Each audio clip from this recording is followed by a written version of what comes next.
Ya, assalamualaikum warahmatullahi wabarakatuh. Alhamdulillahirobbilalamin, wassalatu wassalamu ala asyrofil anbiya wal mursalin wa ala alihi washabihi ajmain, amma ba'du.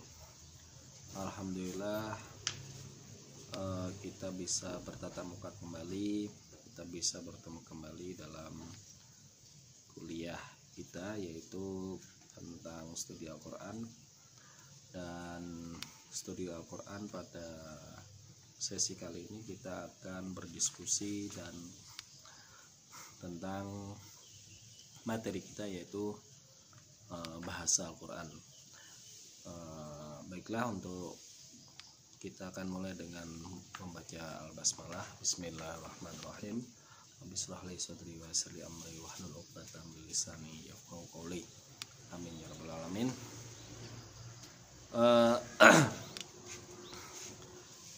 Untuk bahasa Al-Quran, jadi sebelum kita berbicara tentang bahasa Al-Quran, kita harus tahu dulu kondisi atau sejarah tentang turunnya Al-Quran. Kita sedikit berbicara tentang sejarah turunnya Al-Quran. Jadi ketika Nabi Muhammad SAW itu diutus kepada bangsa Arab, bangsa Arab sendiri adalah bangsa yang berbicara menggunakan bahasa Arab. Jadi kalau kita runut ke belakang lagi, Mekah atau Mekah khususnya ya, kota Mekah itu didirikan atau dimulai oleh dari sejak zamannya Nabi Ibrahim. Jadi Nabi Ibrahim itu meninggalkan istrinya di sana dan juga Ismail. Lalu di sana, singkat cerita, ketika belum ada apa-apa sama sekali, yang sebelumnya cuma padang pasir tandus, akhirnya banyak orang yang pedagang karena itu di jalur perdagangan, banyak orang-orang yang lewat di situ dan singgah untuk beristirahat, singgah untuk ikut minum air Zam-Zam, mana air yang sumber kehidupan itu merupakan barang penting. Kalau nggak ada air kita nggak bisa. Kita kalau nggak makan bisa bertahan hidup selama 1 minggu lah katakan. Tapi kalau nggak ada air 3 hari, 2 hari, 3 hari kita bisa innalillahi. Oleh karena itu, keberadaan air Zam-Zam pada waktu itu adalah sangat penting, dan itu adalah cikal bakal dari terbentuknya masyarakat Mekah pada waktu itu. Singkat cerita, banyak orang yang lalu lalang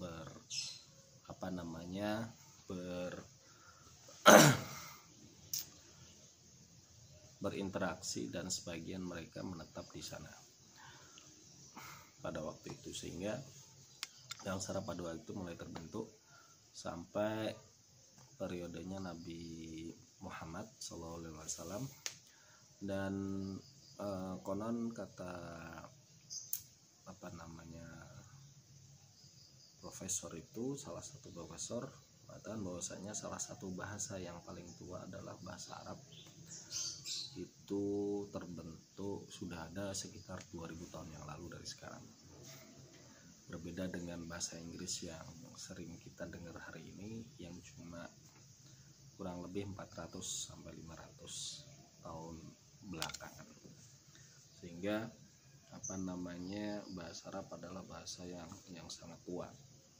Oleh karena itu, dan pada waktu periodenya masyarakatnya pada Nabi Muhammad, mereka ini sangat, dalam artian sangat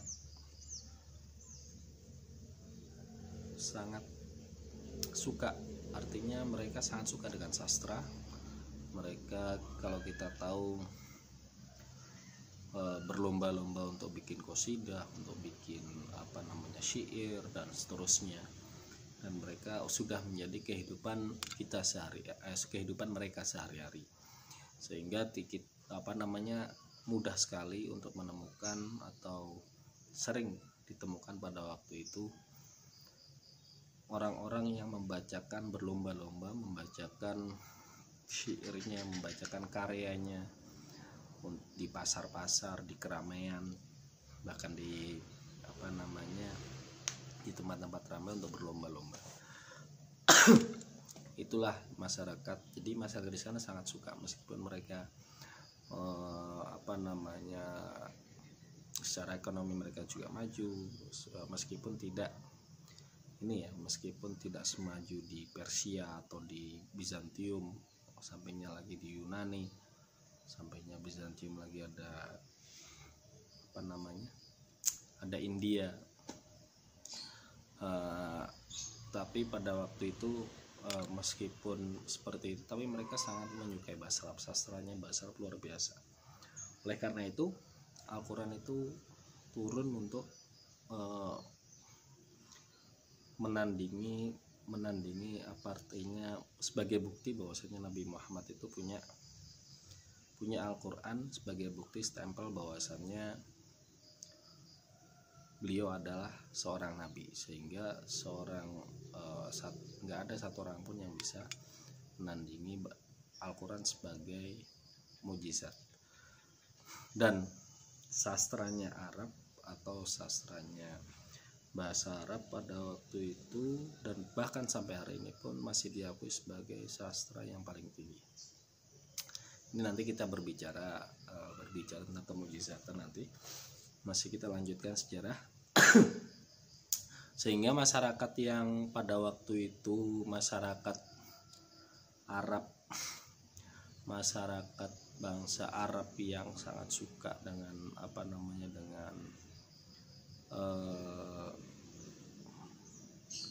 syair, dengan sastra dan seterusnya, itu kayak udah menjadi bagian sehari-hari lah. Atau misalnya kalau orang Jakarta itu suka berpantun. Nah, orang Jakarta itu suka orang Betawi zaman dulu itu pantun udah kayak sudah menjadi bagian hidup sehari-hari, nggak kayak sekarang ini. Kalau hari ini mungkin kita bisa lihat di acara lenong, mereka berpantun, saling berbalas pantun, ya ini seperti itu. Sudah mendarah daging. Oleh karena itu, karena masyarakatnya berbahasa Arab, karena masyarakatnya suka sastra, oleh karena itu Nabi Muhammad dibekali dengan Al-Quran yang berbahasa Arab. Karena seorang nabi, seorang rasul itu berbicara bilisani qaumhi, dengan lisan kaumnya. Gak mungkin kaumnya bahasa Arab terus nabi berbicara dengan bahasa Yunani. Akhirnya sebagai seorang messenger, penyampai wahyu, menyampai pesan dari Tuhan, ya gak nyampe pesannya kalau misalnya tidak berbicara dengan bilisani qaumhi. Oleh karena itu adalah salah satu alasan mengapa Al-Quran itu menggunakan bahasa Arab. Terus yang selanjutnya adalah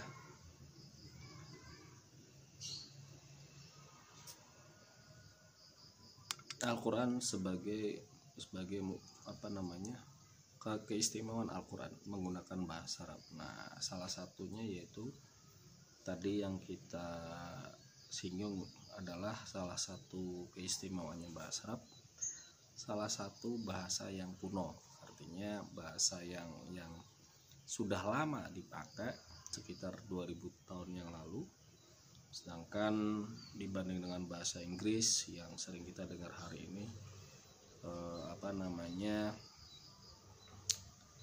baru sekitar 300-400 tahun belakangan. Mengapa? Nah, ini menjadi pertanyaan adalah biasanya mengapa kok bahasa Inggris lebih dominan? Kalau kita di masyarakat kita ya, mengapa bahasa Inggris kok lebih dominan dari bahasa Arab? Bahkan ketika di Arab pun juga banyak barang-barang dari Inggris, banyak barang-barang dari Arab, banyak barang Inggris yang masuk ke Arab, yang akhirnya lambat laun mereka juga harus bisa berbahasa Inggris ketika mereka perlukan. Itu soal peradaban. Jadi ketika suatu peradaban maju, mereka akan menguasai bahasanya sekalian. Ketika sekarang ini Barat maju dengan Amerika masih menjadi negara yang maju, yang superpower. Oleh karena itu nggak mengherankan bahasa Inggris itu masuk ke relung kehidupan kita sehari-hari. Musik juga menguasai mereka, sains juga modern mereka juga menguasai, dan seterusnya, sehingga bahasa Inggris itu menjadi dominan. Kalau kita kembali ke zaman Daulah Abbasiyah atau Daulah Umayyah yang dari Spanyol, itu mereka menggunakan bahasa Arab, menggunakan bahasa Arab itu lebih dominan. Kenapa? Karena memang masyarakatnya sudah masyarakat Islam pada waktu itu maju. Jadi kalau kita hari ini tuh nggak pakai bahasa Inggris itu nggak dibilang keren. Kalau zaman dahulu di Spanyol, kalau nggak pakai bahasa Arab nggak keren. Nah, kebalikannya. Jadi karena faktor peradaban ini. Kalau kita kalau sekarang ini Harvard University atau Cambridge University itu menjadi kiblat, itu jadi keren. Kalau dulu di Andalusia itu menjadi, atau di Cordova di Spanyol pada waktu itu, universitas Islam menjadi terfavorit di sana. Nah, ibaratnya seperti itu, Cambridge-nya hari ini, Harvard-nya hari ini, atau Stanford hari ini itu ada di Spanyol dengan bahasa Arabnya. Mereka kalau sekarang kita pakai jas itu udah bangga gitu. Kalau dulu mereka pakai pakai pakaian Islami, pakai jalabiah, itu mereka bangga karena masyarakat terpelajar, dibilang masyarakat terpelajar seperti itu. Kenapa bahasa Inggris hari ini dominan? Kalau kita kembali ya dibalik aja zaman dulu, karena memang kemajuan peradaban suatu negara itulah yang membuat bahasanya lebih dominan. Lalu yang kedua adalah sebuah jurnal penelitian juga yang pernah kami diskusikan dulu waktu mahasiswa. Kita temukan bahwasanya bahasa Arab, keistimewaan kedua yaitu bahasa Arab ini bahasa yang berkembang. Artinya ya hampir ada penambahan kosakata, hampir setiap hari ada penambahan kosakata. Kosakata bahasa Arab, kosakata yang baru, entah itu serapan atau penyesuaian. Jadi kalau misalnya bahasa Inggrisnya handphone, atau bahasa kita kan telepon genggam, di Arab itu diganti menjadi mahmul.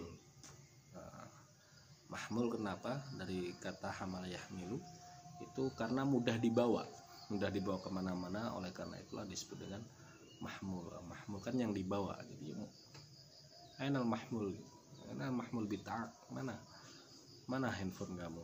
Ais nomor al mahmul bita'ak, saya pengen minta nomor HP-mu. Nah, seperti itulah mahmul digunakan sehari-hari. Jadi ada penambahan kosakata dan seterusnya. Yang ketiga adalah mempunyai variasi makna yang sangat banyak, sehingga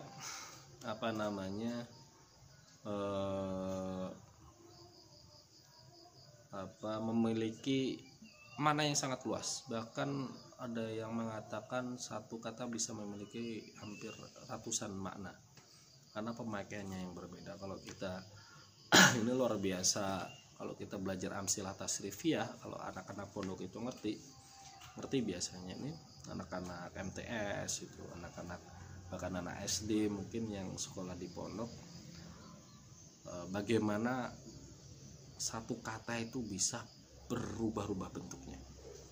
Jadi kata fa'ala yaf'ulu fa'alan maf'alan fa huwa fa'ilun wa dzaka maf'ulun if'al taf'al maf'alun maf'alun mif'alun. Jadi kata fa'ala yaf'ulu, kita bahasa kita kan nggak ada itu. Makan ya makan nggak mungkin makanlah dan seterusnya. Nah, paling ya ada mungkin bisa, tapi maknanya akan ya seperti itu, memiliki variasi mana yang banyak. satu kata maknanya bisa berbagai makna di lain tempat. Nah, kalau kita misalnya ada banyak fa'ala yaf'ulu, bisa jadi berbagai bentuk macam, bisa menjadi objek, bisa menjadi subjek, bisa menjadi dzarful makan, bisa menjadi dan seterusnya. Sangat luas sekali kalau kita preteli satu-satu, ini nggak cukup sesinya ini kalau kita berbicara tentang bahasa Arab. Mempunyai makna yang sangat banyak, itu kata kuncinya, variasi makna yang sangat banyak. Dan bahasa Arab itu artinya satu bahasa, satu konteks itu bisa berbagai bahasa. Kalau kita satu kata bisa dipakai di berbagai situasi, berbagai konteks. Kalau bahasa Arab enggak. Jadi bahasa Arab itu beda konteks ya beda bahasanya, meskipun maknanya sama gitu. Jadi kalau kita pakai kata makan ya kucing ya makan, manusia ya makan, apalagi ya makan di restoran, makan di rumah, makan di sama aja makan, tetap kita makan. Tapi kalau bahasa Arab berbeda. Nah, ini yang membedakan. Di tempat ini bahasanya apa, kalau di ini bahasanya apa, kalau di itu bahasanya apa. Ada banyak variasi yang dikasih oleh bahasa Arab. Yang ketiga, saya pikir itu adalah salah satu ketiga keistimewaan Al-Quran. Keistimewaan bahasa Arab ya. Itu adalah keistimewaan bahasa Arab. Di antaranya seperti itu. Terus poin selanjutnya adalah sebagai ijazul lugawi. Jadi ini poin yang penting. Bahasa Arab merupakan Al-Quran merupakan mukjizat dari sisi bahasa. Atau dari sisi bahasa Arabnya, Al-Quran itu mempunyai mukjizat. Artinya apa? Setiap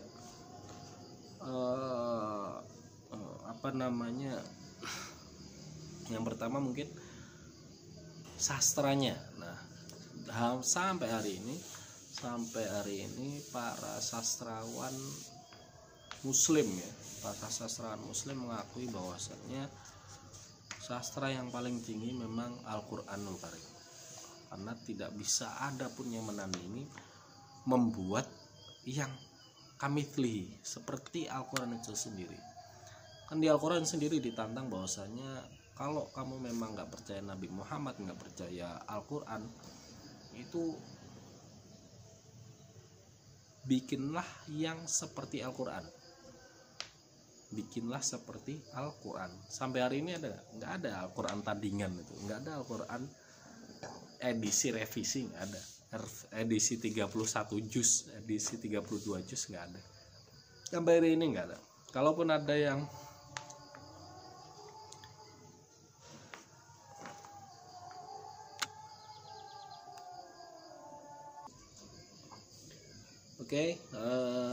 tadi sorry kalau ada agak gelap karena ini sudah menjelang malam, menjelang pergantian dari sore ke malam.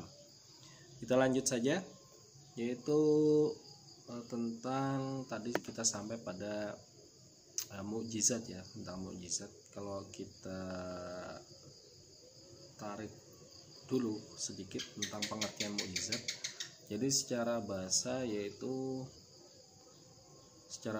al-i'jaz lughatan itu artinya yaitu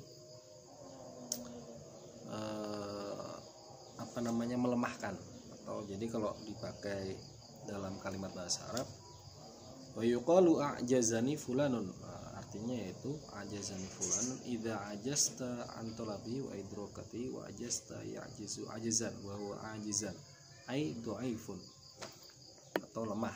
Jadi kalau dipakai di ajazani fulanun, di fulan itu melemahkan saya, fulanun itu si fulan itu telah melemahkan saya.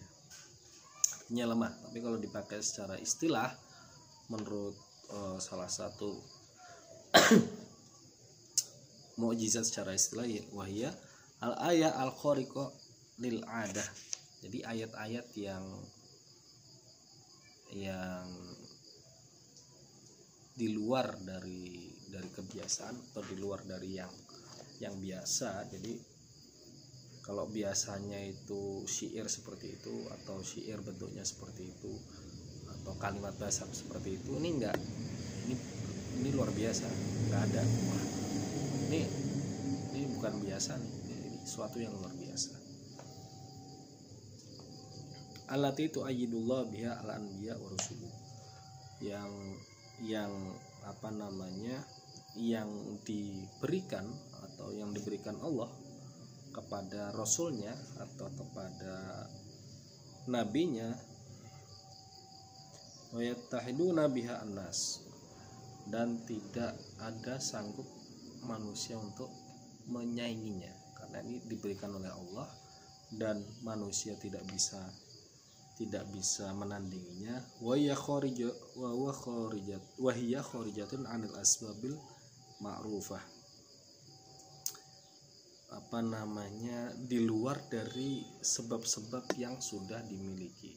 Jadi kalau misalnya kita ada sebab, ada akibat, ada A bisa mengakibatkan ini, ada A bisa menghasilkan ini. Nah, ini sebabnya itu nggak bisa diketahui, sebabnya itu nggak bisa diprediksi, karena sudah yu'ayyidullah, karena ini diberikan oleh kelebihan oleh Allah, kayak karomah dan seterusnya, itu yang tidak bisa diprediksi.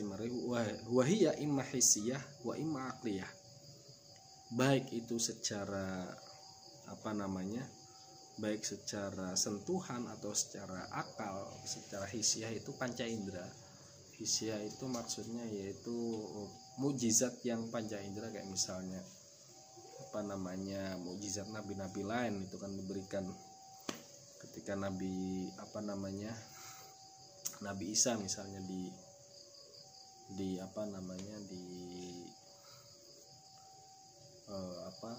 menyentuh orang meninggal itu dia bisa hidup.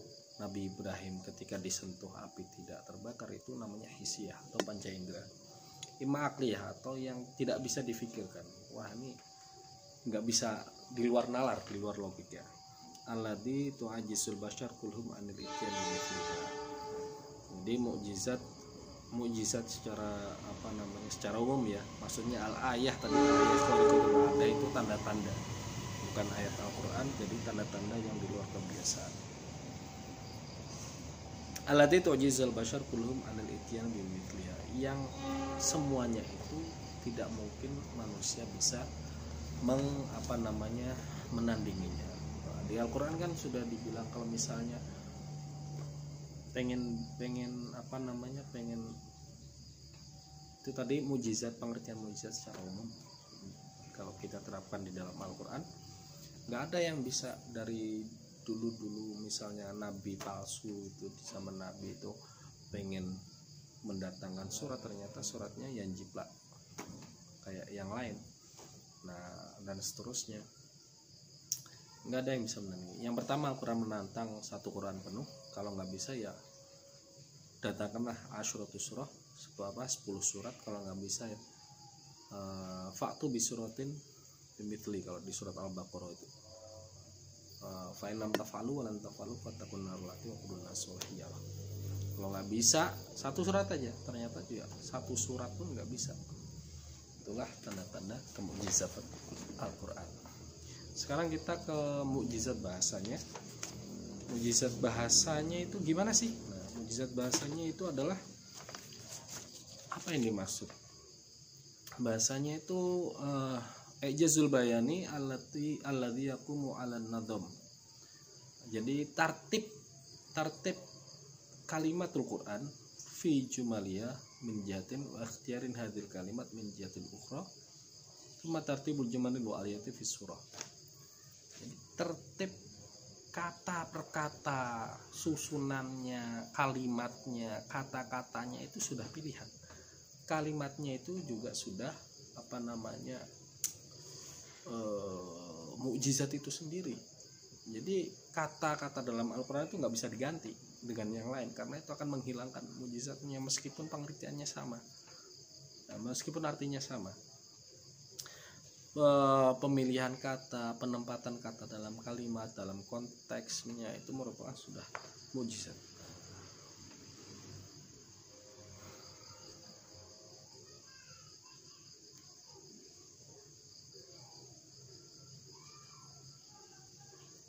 Nah itu, dan sampai bahwasannya sampai harus menyusunnya itu sampai di daerah estetika. Jadi ada ilmu balagi, ada ilmu bayani, ada ilmu badi. Nah, ini 3 komponen. Ini diantara 3 komponen dari ilmu bahasa. Itu tentang berbicara tentang kalau balaghah itu, kalamun balik itu bagaimana bisa menyampaikan bahasanya itu yang menyentuh kolbu. Ya, sulit. Sebagaimana juga tidak ketinggalan jamalnya, keindahan kata-katanya, susunannya, ini orang sastra nih yang tahu nih. Terus bagaimana juga aswat wasifatiha, kalau kita dengar dari sisi lantunan ayat Al-Quran itu kan keindahan keindahan saut atau saut itu bahasa Indonesia suara, la siyagatil kalimat al-mufrad ila ikhtiyaril mufradati duna ukhra. Sampai pemilihan kata itu bisa menimbulkan kedalaman makna, bisa menimbulkan keindahan dari susunannya, keindahan dari sautnya. Ini subhanallah, ini tidak ada yang bisa menandingi Al-Quran, sisi kalimatnya dan seterusnya. Dan sebagai contoh mungkin kita akan memberikan 1-2 contoh, tapi sebelum itu, sebelum kita ke sana, Al-Quran sebagai mukjizat itu ya bahasa Arabnya itu, bukan terjemahannya. Kalau Al-Quran nggak ada Al-Quran versi terjemah aja, nggak ada. Pasti Al-Quran dan terjemahnya, bahasa Arab dan terjemahan bahasa Indonesia, bahasa Arab, bahasa Inggris. Bahasa Arab bahkan diterjemahkan, ditafsirkan dalam bahasa Arab. Bahasa Arab di berbagai bahasa di dunia ini mereka mencoba, dan maknanya itu nggak ketika diterjemahkan itu bisa berbeda. Artinya nggak sepadan. Kayak misalnya atarbiyah itu nggak sesuai dengan education itu kalau bahasa Inggris ya taklim, bahasa Arabnya bukan tarbiyah. Kalau bahasa Arab kan ada tarbiyah, ada taklim, ada atadib dan seterusnya. Sedangkan bahasa Inggris cuma punya education. Nah, ini padanya taklim, tarbiyah konteksnya beda lagi. Takdib lebih luas lagi dibanding tarbiyah dan seterusnya. Bahasa Indonesia artinya pun dalam ini kita ya pendidikan, ada pendidikan keluarga, pendidikan masyarakat dan seterusnya. Nah, ini luar biasanya bahasa Arab. Jadi satu suku kata bisa dipakai konteks yang berbeda, sedangkan bahasa Indonesia ya seperti itu. Ya udah, semuanya pendidikan ya pendidikan aja, harus dikasih makna penjelas, artinya itu frase lah. Kalau yang saya tahu seperti itu. Oleh karena itu maknanya berbeda, karena bahasa lahir dari dari budaya yang berbeda. Karena budayanya berbeda, lahirlah bahasa yang berbeda, artinya berbeda konteks. Terus selanjutnya yaitu tentang bagaimana di dalam surat. Contoh yang pertama yaitu surat Al-Fajr. Mithalu qauluhu ta'ala wal fajri wa layalin 'ashr wa syaf'i wal watr wal laili idza yasar hal fi dzalika qasamul lidhi hijr. Ini kan luar biasa ya. Wal fajri ujung-ujungnya adalah ro, kayak Qul huwallahu ahad, Allahus samad, lam yalid walam yulad walam yakul lahu kufuwan ahad. Belakangnya dal. Kalau ini ra semua. Wal fajar wa layalin ashar wa syaf'i wal watar wal laili idza yasar. Al fi dari qasamul ladzi hajar. Jadi kalau misalnya Oke, kalau misalnya al-fajr itu punya kata lainnya as-subh, punya sinonim yaitu as-subh, atau kalimat al-witr, kalimat al-fardu sinonimnya, kalimat al-hijr atau kalimat al-aql.